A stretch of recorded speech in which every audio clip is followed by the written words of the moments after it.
Encounter grew the total resource at Aileron by more than 50% from a single season of drilling.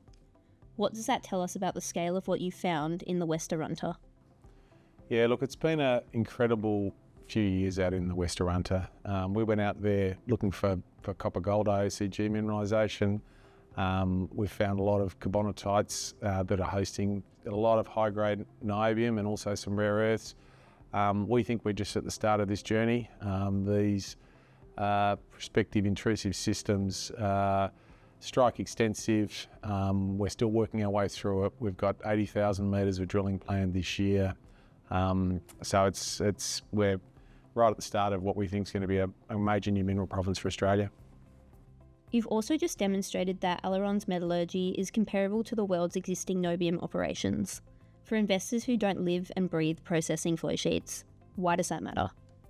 Yeah, look, I mean, niobium, there's only 3 mines operating globally, and I think one of the milestones is to ensure that you don't need to deploy any new tech to treat the material. And I think where we're at the moment is we've de-risked the initial stages. It's an ongoing process, but it's an important milestone for the project to say we're not having to do anything special. We're just using conventional technologies, and we can produce high-grade con.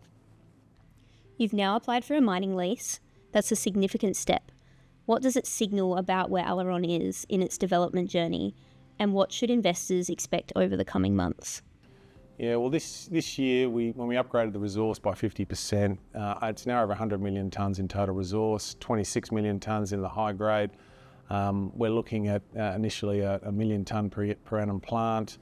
We've applied for a mining lease, and that was that getting the resource to that scale really was an important time where we're flicking the switch to development mode now. So there's a lot of work going on site to do the environmental baseline studies, other geotech drilling and the like, to enable the development while we're doing the exploration in parallel.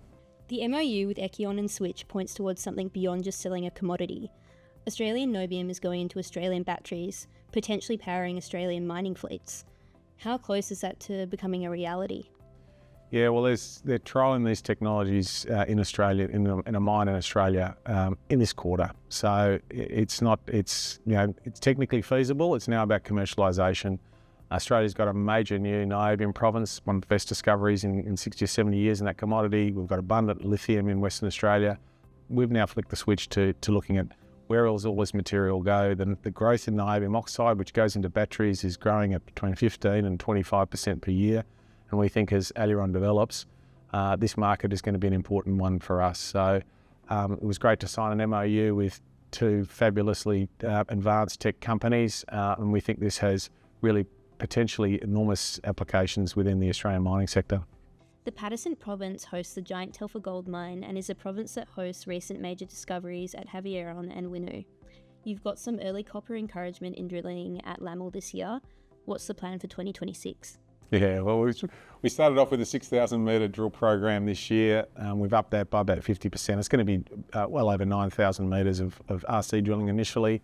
We should get those results back early July from the first phase.